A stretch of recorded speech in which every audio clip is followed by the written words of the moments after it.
Hello guys and welcome to the Global Vue Meetup. My name is Simone and I am a senior software engineer at Lab. We need to thank our sponsor for today's event, and today for this month our sponsor is Labs, your partner in modern digital transformation. We specialize in mentorship, consulting, training and staff augmentation for enterprise organizations. Find out more at distolab.com or send us an email at hi@disto.co. We have some fantastic events going through the month. This is just a list of the month. So coming up on the 22nd of July, we got the monthly mentoring session for the women in tech. Then we got GraphQL and Flutter, Fireside Chat, and many more events. The best way to actually be in touch and to know about these events is to follow us on Twitter on this.media. The Twitter handle is right here at the bottom. And on top of the normal event, this month we also have the JavaScript Marathon event. These are going to run on the 22nd of July, and they're going to go throughout the day, and they cover all different topics such as React, native script, we got OAuth authentication, and so on and so forth. So really, really great to look out for this event as well. All the information are on the javascriptmarathon.com. And again, usually they're also tweeted by the this.media Twitter handler. So, another reason to follow us. Today's speakers are Adam Jahr, the co-founder and instructor on Vue Mastery, and Pooya Parsa, the core team member and open source lead at Nuxt.js. So there's a fantastic lineup today, and we are, I'm extremely excited to listen to both talk. So I hope you guys are too. As always, the schedule is as such. We got the first introduction, that is the one we're currently doing. Then we got around 20 minutes for the first talk that is named Authentication from Scratch from Adam Jahr. And then Pooya is going to take over talking about enterprise pattern for developing Nuxt project. And then we're just going to go having closing notes and goodbye. Just to let you know, we usually ask for people to write down all their questions straight into the chat. And then at the end of the talk, we will be able to go through any question if there is any, and just share that with the speaker. So feel free to chat. I will be around to also chat with you guys. So come around and share any thought or anything that you have about this talk. Without further ado, I'm going to add Adam to the stream, and I'm going to start a share screen. Great. Yeah, and all ready to listen to your talk. Great. 1 second. Let me just open it up here. All right. So I like to start off my talks with a bit of a story here, just to orient people. So today we're going to be taking a journey into the Vue universe. Specifically, our destination is the planet of Vuetopia. We hear there's some hidden knowledge for us to discover there. So as we land on the surface of the planet of Utopia and we explore its hidden knowledge, we find the temple, which we hear is the source of all of this hidden knowledge. So naturally, we want to approach it to figure out what it has to tell us, but we are met with this block here, which it becomes evident that we need to have some sort of passcode to enter to get that secret information. In other words, we need to be authenticated. So that's a fun little introduction to my talk today, which is on token-based authentication in Vue, looking at that and how we would develop that from scratch. So I'm sure for most of you, authentication is a familiar topic, but just to review, there's often parts of our web app, such as maybe a dashboard, that we don't want just anyone off the internet to be able to access freely. So we're going to want to lock those routes and have it so that unless someone is authenticated and logged in, they cannot access that private information, just like we couldn't on the planet of Utopia. So when we are talking about authentication, there's some built solutions already for us, like Auth0, Firebase, OAuth, where you might be logging in users with their Gmail, Facebook, or GitHub account. And those solutions are robust, they are feature-rich, and they also do a lot of heavy lifting for us. So really the intention here is to look at some of the steps that those providers provide for us, so that we have a more concrete understanding of what is happening under the hood, so that if you ever wanted to create your solution or debug those other solutions, you have a more sturdy understanding. So in order to create your own solution, you could do some sort of combination, such as JWT plus local storage, or plus something like session cookies. I will note as a caveat here, both of these come with their own unique security vulnerabilities. Someone might steal your cookies, so to speak. So the purpose of this talk isn't really to go into all those caveats and the security nuances here, but really, again, just to give a concrete understanding of the authentication flow on a front-end Vue app. So when we're talking about JWT, that's of course an acronym for Json Web Tokens. And you can think of a token as a key that unlocks those private areas of your application. And a JSON Web Token is consisted of 3 parts. The first is going to be your header. This includes the type, which in this case is JWT, along with the hashing algorithm being used. The second is going to be the payload. So that's the information itself that we're transmitting. And this might include information such as the issuer of the token, whether it has an expiration, maybe if the recipient of that token has admin privileges, and so on. That all goes in the payload. That's kind of the meat of it all. And then in the third part is a signature. So this is a hash of the header plus the payload plus the secret. So now that we kind of understand the anatomy of a token here, let's look at kind of how authentication in terms of token-based authentication really works in a visual way. So we've got the client and server, and there's going to be some communication that's happening between them. So when the client, so when the user on the client end logs in, we're going to make a request to the server. That server is going to verify that that user has the proper credentials to be accessing our app, send back a token, and then we're going to want to do a few things with that JWT token. We're going to want to save it in some sort of persisted state, such as Vuex. That's what we're going to look at in this talk. And then we'll want to make a copy of that key and then store it somewhere, such as local storage, which is what we're looking at here. And we're also going to want to take that token and add it to our Axios header, so that when we land upon, as a user, those private protected routes, we have that ability to send the key along to our server, so that it can verify that we have the proper permissions to be accessing that route and receiving that private information from the server. So once we've got people logged in and they are done using our app for the day, they're going to, of course, want to log out, which means we're going to want to clear out that user data that we stored. So those are the steps that we're going to look at today at a high level. And the example app we're going to use as a dummy here to teach with, it's pretty simple. It's going to have 3 routes. It's going to be one page where we can register our users. So there'll be a form for that. There's also going to be another page for the user to log back in once they have already registered. And then these both are going to redirect to the dashboard. When that's created, it's going to make an API call using Axios for that private information, but we're not going to be receiving that unless we have proper credentials. Otherwise, it's going to remain logged. All right, so for the first step, when we're talking about registering a user, let's understand the client-server communication here. So in order to register, the user is going to want to give us their name, email, password, and whatever other information you're collecting, and they'll hit that register button. And we're going to make a request out to our backend, to our register endpoint. And we're going to send along all of that form data along with that request. So then heading on the server side, what do the steps look like on the server-side registration?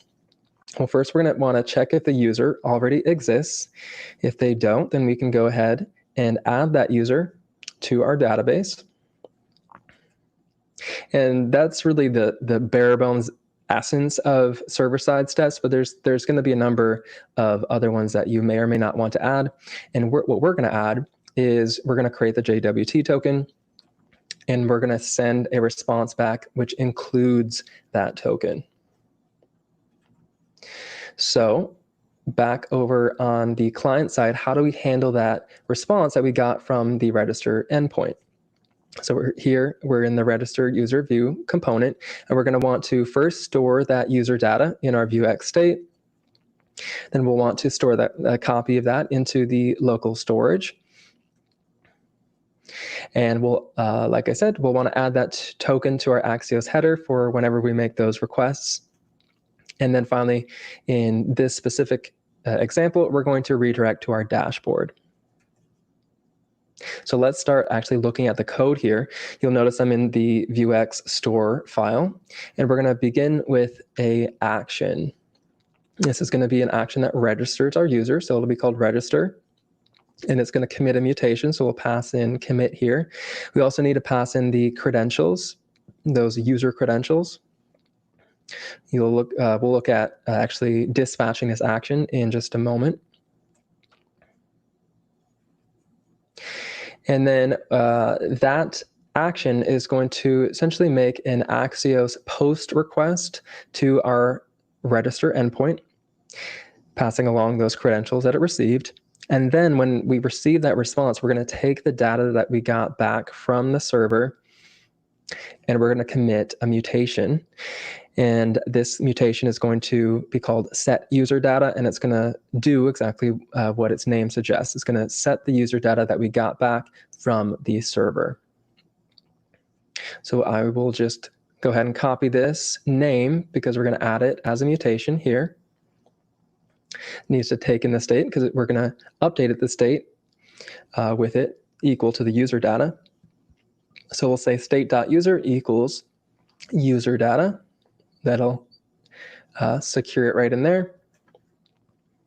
And then, like I've been saying, we'll want to store it in local storage, at least in this example that we're looking at here.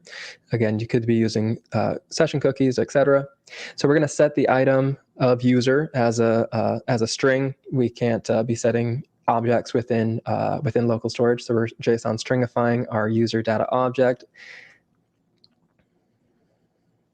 And then the third step, this is a bit syntactically robust, but really what we're saying is we're going into our Axios header, and we are adding the key, that JSON Web Token, into our Axios header. Again, so that when we make those requests for private data, we've got it here in the header so that our server can receive it and really kind of decode it and understand that we do have proper permissions to be accessing that given route.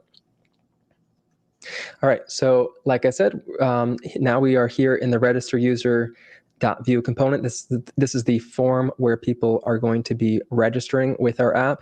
And so when we submit this form, we're calling the register method. So let's add that here. And inside of here is where we're going to dispatch that register action from Vuex. And the payload is going to be the user's, basically that user data. So really that form data that you can see above. So we'll pass in the name, email, and password. So that there it has all that user data to send over to the server to register our user. And then when we get that response back, the next step that we want our app to do is to redirect the user with ViewRouter to the dashboard route. Great. So we're making good progress here. So now that we have registered our user, they're being redirected to the dashboard. Let's understand how this route works and what's happening here. So when this dashboard component is created, as we arrive upon it, it is going to make a request to the server. And because we put that JWT token in the Axios header, we will have that to send along with the server so that it can ensure that we have proper permissions. It sends back that private data, and voila, we can see that data displayed in the dashboard view.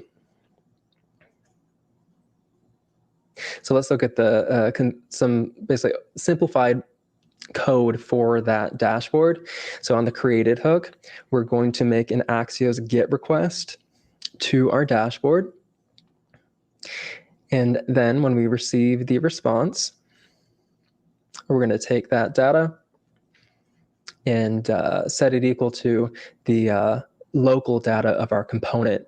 It is a little bit oversimplified for this dummy example, but we're setting it in our local data so that we can then display that private data for our user because they've given us the proper key to display it. All right, so now that let's look at all that in motion. So the user gives us their name, email, and password, and they're going to register, which should redirect them to the dashboard successfully. Awesome. And as you can see, we've got some fun animal-themed events here that we can attend, because who doesn't want to attend a puppy parade? I know I do, especially these days. Cool. So far we've understood what happens when we are on the register view, how to register our users, and then when we redirect them to the dashboard, what all is going on in that view. What about when we log back in users that we have already registered? Let's take a look at that. So in terms of the server-side steps of login, we're going to want to verify that the user exists in our database. Once we confirm that they indeed do, then we'll create a JWT token and then send a response back with that token, just like we did when we registered them. And then back over on the client, how do we handle that login response client side? So here we are in the login user component, and we're going to want to repeat the steps that we did in the register user component, where we store the user data in Vuex state. We're going to store it also in local storage, add the token to the header, and redirect to the dashboard. So let's look at how that actually looks in code. So we're going to add another action here, and it's going to be very similar to the register action we created earlier. So I'm just going to paste it here, but it's going to make a post request, not to the register endpoint. It's going to make a post request to the login one. But everything else should remain the same. And then here in the login user component, we've got this form that our user can log in with. When it's submitted, we're calling the login method. So we'll work on that below.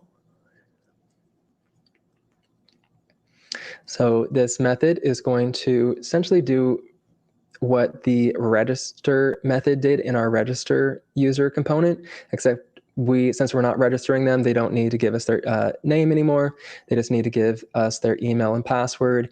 We're going to check if they exist, etc. And then when we successfully verify that they do, we're going to push them to the dashboard route.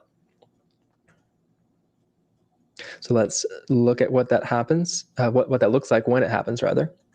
So we give the username, or rather their email and their password. And then there they are, successfully logged back into the account that they created earlier. And they could find out information about a cat cabaret. Great. So we've made really good progress. But what about when we need to log a user back out? So we want to remove them from the Vuex state. We also want to remove that user data from the local storage, and we no longer need that key in the Axios header, so we'll make that disappear as well. So in terms of the steps to make that happen, we are going to head into our Vuex store file, add another action called logout. It's going to commit a mutation. And that mutation is going to be called clear user data. I'm sure you can guess what that is going to achieve for us. So up here in our mutations, I'm actually going to copy the set user data mutation because we're essentially going to reverse everything that we did when we set it. So we want to clear out that user state. We also want to remove now that user from our local storage. And then we don't need this key in the header, so we'll remove that as well. And this definitely works for us. But as you'll find, especially in larger applications where perhaps you have multiple Vuex modules and there's a bit of kind of nesting and a little bit of pointing to and from going on within your state management, it may actually be easier for you to, instead of doing this, doing something that looks like this. Still removing from local storage, but doing a location.reload. And as this tip here says, this is going to reload the current page. So because that information in terms of what's stored in the header and in the Vuex state is not going to survive a browser refresh, this is a nice global way to achieve that same behavior that I just wrote out, but in fewer steps. So it's a nice scalable solution here. All right, so we're going to hit the logout button. It's going to clear out all that user data. But we'll notice if we're on the dashboard when we log out, our server in this case is going to return a 401 because we don't have permission to be accessing this route because we just logged out. So really, we should not even, as a user, be able to access this dashboard. So really what I'm getting at is there are additional authentication steps to really build out a robust token-based authentication solution on your own. And that would include implementing route guards for the pages that do require auth, such as our dashboard. You'd also want to catch and display the errors that happen when someone tries to register or log in and gives, say, the wrong login information. Maybe they have the wrong password, etc. You'd want to catch those errors and display them for helpful UX to navigate those circumstances. And then you'd also want to perhaps add automatic login, so that when a user returns to your app, say the next day, that they can still find themselves logged in. You might want to keep them logged in for X amount of time, for example. So I don't have too much time to go into all of these steps today, but those are definitely ones you might want to consider if you are building your own solution from scratch. I do cover all of these over at Vue Mastery, where I teach in the full token-based authentication course. And if you're unfamiliar with Vue Mastery, this course is one of many. We have a whole collection of courses that are organized by path, beginner, and intermediate, and advanced. And we're actually in the process right now of adding a path for Vue 3, because we have already a number of Vue 3 courses talking about the composition API, talking about the new reactivity system in Vue 3, talking about how to migrate and the nuances and little deprecations that have happened. So there's a lot of content there, whether you're just getting started with Vue or if you want to get ahead and start working and learning in Vue 3 already. So I invite you to check those out. There's a lot of free content on there as well. For the full version of every course, you would have to have a subscription, but you can get started for free over on vuemastery.com. So that brings me to the end of the talk. So I thank you for giving me your attention from wherever you are in the world, whether you're on Vuetopia or not. So again, I'm Adam Jahr. You can find me on Twitter, just Adam Jahr, or adam@vuemastery.com. Thanks. Thank you so much, Adam. I really enjoyed the talk myself. Authentication is one of those things that everyone has to do it, but no one actually ever know how to start. Yep, it's a very nuanced process. Yes, indeed. So Sergey asked the question, do you have any advice on self-hosted identity server? So any experience? I don't personally have experience. Sergey, if you want to reach out to me at adam@viewmastery.com, we can continue the conversation. But yeah, I can look into it, but I don't personally have experience with that specifically. Good. So I had the question about if you actually ever use the guard, and then right before the end of the talk you mentioned about the guard. I was like, oh great. So I wasn't doing anything wrong. So that's good. Yeah, that's fantastic. Sure.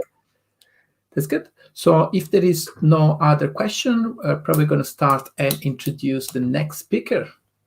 All right. That is Pooya. Thank you so much, Adam. Thank you. Here we are. Hi, Pooya. Welcome to the Global Vue Meetup. So today, this is the first time that ever happened. You got a question even before you start. So someone already asked, what is enterprise? What is your definition of enterprise? So I'm gonna, you are muted or we cannot hear you. Hi, so I heard you say hi. I'm so excited, sorry. I thought you were very quiet for your introduction. We already have a question.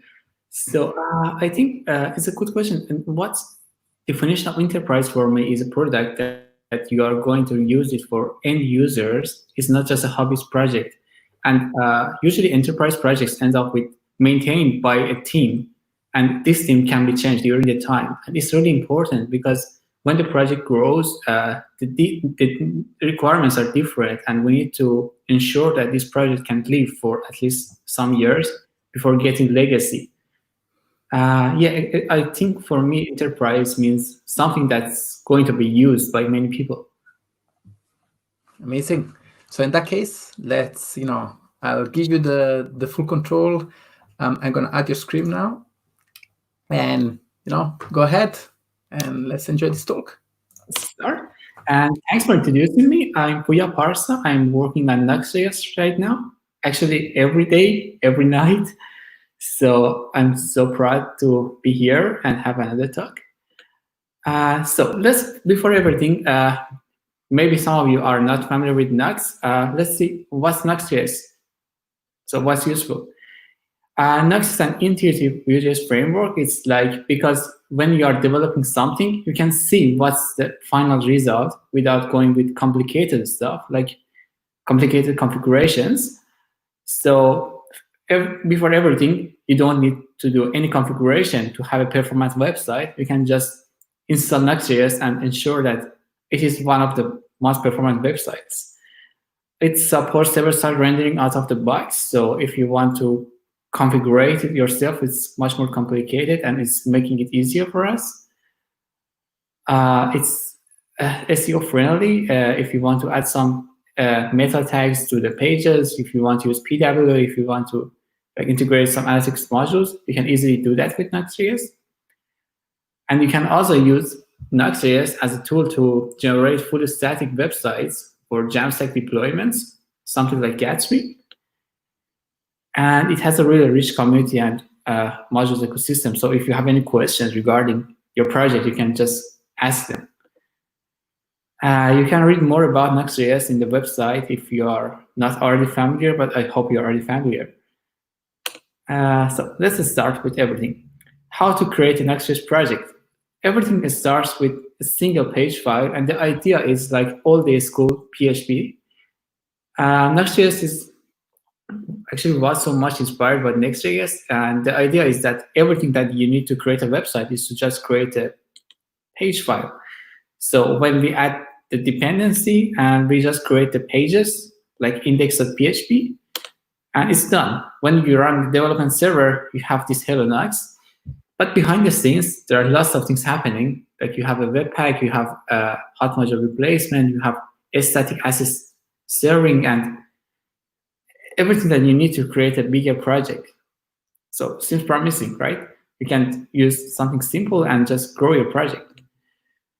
And we can also have a configuration part, of course. And for example, we can add some title to all of the web pages. We have the layouts support. So we can have a shared layout or shell across all of the pages, like a footer. And just when we create this layout file, it's magically happening, not detecting it, and it applying it to every page.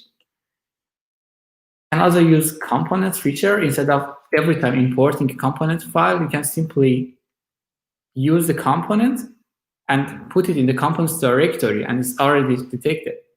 So everything so far is so simple, and you can quickly get started with Nuxt.js. But the big question is that how we can grow our project and keep it still simple and beautiful like this. Before going on, there is a common question every time a company is going to decide to whether use a meta framework like Nuxt.js or directly using Vue.js with some custom configurations. That's a really big question, because everything comes with a cost, and with a meta framework that is handling everything for you, there's a risk that you cannot customize everything, which is almost true, but Nuxt is trying so hard to make it as much as possible configurable for user needs. So you have more than 100 sub-configurations in the Nuxt config, and everything is almost possible with that. Also, there are lots of internal hooks. So, for example, if you want to do something after build, show a banner, do some modifications, or anything, we can also use hooks, which is beyond configuration. We can also extend the default Webpack configuration if it's required, which is not always recommended. We can also extend the server side. So, for example, we can have some Express APIs. And also, we can extend any other internal using modules. So, seems so promising. We can start so quick with some conventions, but everything is configurable. But even with the fact that there's no limit, almost no limit, these customizations, every of these customizations comes with a cost. When you add some configuration to the project and there is a team involved, you have to first know what are you doing. Actually, if you do something wrong, it can cause some performance downgrades, and it's risky. Also, you have to know all of the updates. For example, if you use a custom Webpack plugin, every time needs to manually upgrade it. With Nuxt, it's almost automated. You just bump the version and everything is updated. But all of this custom stuff comes with a new risk that something will be broken in the future. So it's better to not do this unless we exactly know what we are doing and we are sure that we really have to do this. And this customization stuff always come with growing the code base, making it more and more complex, and it usually comes with the point that we have to throw away the project and start something from scratch. So Nuxt is trying hard to avoid this by providing everything out of the box and providing a configuration for everything. So instead of using custom stuff, we can use just some simple configurations. And even with these configurations, we may lose consistency across projects. Like usually with a big company, there are several projects, and if they use Nuxt.js for all of them, it's some kind of consistency, but they still lose it. Every configuration that they introduce to each of them, they have to sync it with others. So it's making it harder to maintain these projects. So what we can do for that? First of all, the first rule is that to try hard to keep the configuration minimal. Actually, there's no point to have a really big configuration which is so awesome, because Nuxt is also out of the box. And please try to keep the defaults as much as possible, because this way you are always sure that we are in the cutting edge and everything is optimized out of the box. There are usually solutions for every requirement, even for authentication. If you want to do authentication with, for example, Google Provider, if you want to use some logger, if you want to integrate Google Analytics, there are always some ready-to-use modules for that. So it's like just one more configuration without more complex stuff. And these modules are usually kept updated. So it's reducing lots of maintenance costs for companies. And this is really big win for them. There are some cases that there is no solution for them, or we need some really specific solution. In that case, we can use local modules. In the next slide, we will see an anatomy of a Nuxt module. But instead of making a big configuration, we can split these solutions into smaller modules, so the code is at least more readable. The last thing, which is not that much recommended, is that if we really need lots of configuration and this file is going to grow up, we can split it in different configuration files and import them. So it's like the last chance, but it's better to use local modules in that case. And there's also one more point, which is so common I see in the projects, that there's lots of shared logic and custom configuration across different products. These configurations can be published as reusable modules and extended. This is really simple solution that you can use to share your config. So you can publish it in a private NPM registry and apply these defaults to your project. Default is something like defaults, deep defaults, which you can use it to apply default shared configuration to each product, and just define the configuration which is specific to the product. For example, if you have some shared meta tags or some shared modules across different products, we can share it using something like this. Also, creating Nuxt modules is so simple. We have to just define them in the module section in the config. And inside modules, we have some utilities to do some custom stuff. Like we can add some plugins. Plugins are global Nuxt.js logic. For example, using a plugin, we can add some Vue.js components. We can extend the Webpack configuration. Here, we can do some hooks or change the options. Almost all of them are also possible with Nuxt config, but this is like encapsulating this logic inside a module. And this encapsulation allows us to share it across different projects and also make the config simple. One more common problem with enterprise projects that grow up is slow builds. Actually, we cannot reduce it so much because Webpack is complicated enough. And if we want all of these features, they naturally make it slow. But there are some interesting options for that, like experimental hard source and parallel options, which hard source is caching the build artifacts in the file system. So the first build is slow, but next builds are much more faster. You can try them. Something which naturally starts growing up with the projects are global CSS and more backed SCSS SAS files. It's better to avoid global ones, or if it's really required, like you have a component library or design system, pre-bundling them. So every time that we use Nuxt start or Nuxt dev, we don't need to rebuild every CSS from scratch. We just have to provide one global CSS. This can be somehow healing the performance issue.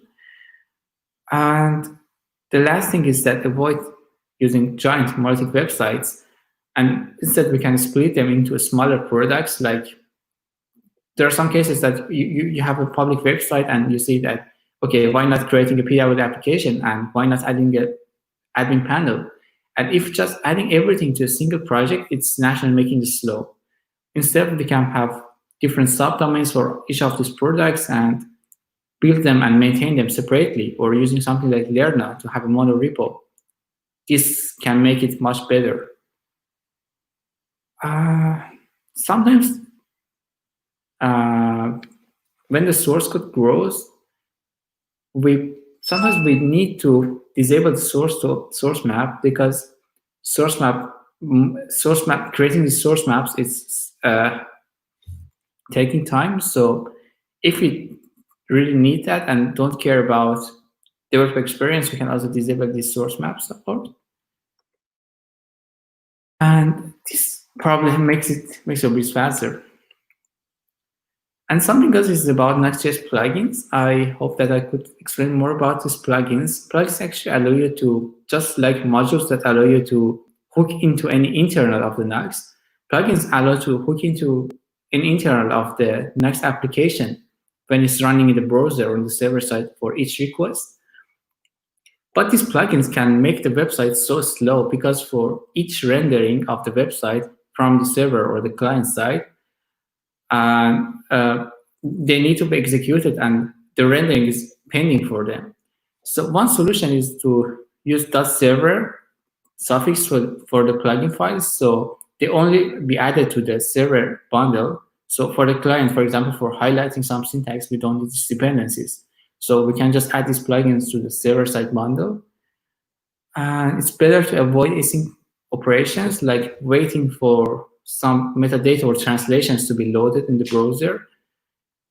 And third-party integrations like different analytics systems, different like customer CRMs, they are really good. They're helping the company, but they can also make the website slower. So probably it's better to use not plugins for them and using async scripts using head option in Nuxt config. And something else is about production dependencies. Actually, this slide is more about people that they are not using Jamstack and running the full server mode in the production. We can use build modules instead of the modules. So these modules are not executed during the production start. There is a smaller npm package called Nuxt start, which can be replaced by Nuxt, which only contains the dependencies for production start. And it's better also to avoid importing Webpack loaders and configurations from Nuxt config and instead using modules. So these modules can be just put in the build modules and they are not started or added to the production. And we are continuing to improve this enterprise support. So for Nuxt 3, we have the first-class TypeScript support. So there is type for any internal. So for developing a module, developers have better vision of the internals. Webpack 5 upgrade has stable hard source plugin for long-term caching. So when we start development mode one more time, it's faster by default. But now we can also use hard source option, which is not that much stable. And every feature in Nuxt 3 will be an optional Vue.js plugin. So for example, if you don't need the loading bar, you can just disable it and it's removed from the bundles. So the production start and the browser overhead, which we less. And we are going to create a new module utils package. So instead of having everything manually in the modules, you can use hooks for developing these modules. I hope this information was useful for you. And if any questions, I would be happy to reach me out via Twitter or any place in the GitHub. Thanks.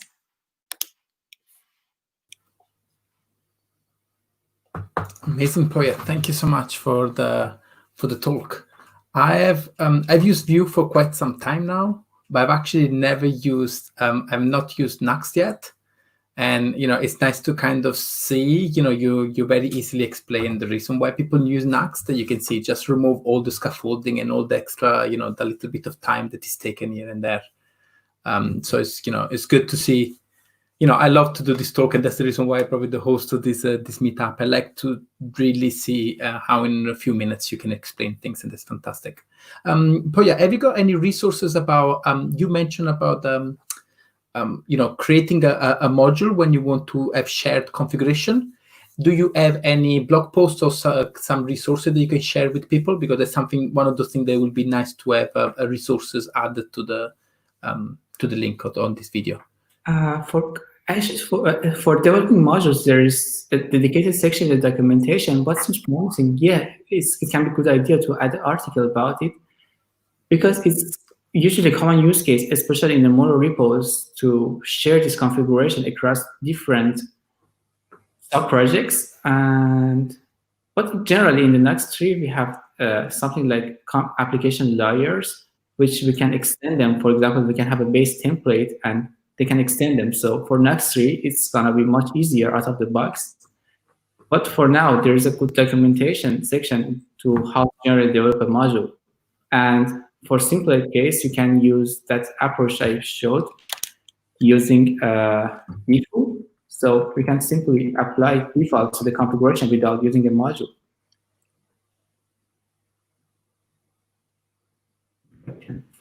Something like this. So default, any module at all. Amazing. That's good. And do you know what are the timeline for the next 3? No problem. If you can share. But we plan to announce the beta release with the Vue 3. Oh, amazing. Also, I know what you're doing. You're just saying, oh, it's not our fault. Vue 3 is not out yet. So, oh, well. Okay, good. So I'm going to add Adam back to the stream just to thank everybody. So if there is no more question coming around, I really hope you enjoyed the 2 talks. I personally did. I do love, as I mentioned before, I do look at Adam when I do the courses on Vue Mastery. That is fantastic. And it will start to look for yourself as well, Pooya, because Pooya is, it's probably Nuxt is one of those things that I will have to come around. So I'm 100% following you both on Twitter straight away. And I will look forward to you again with Vue 3 next year when we do another talk for Vue 4. Awesome. Thanks for having me. Okay. Thank you, everybody. All right. See y'all.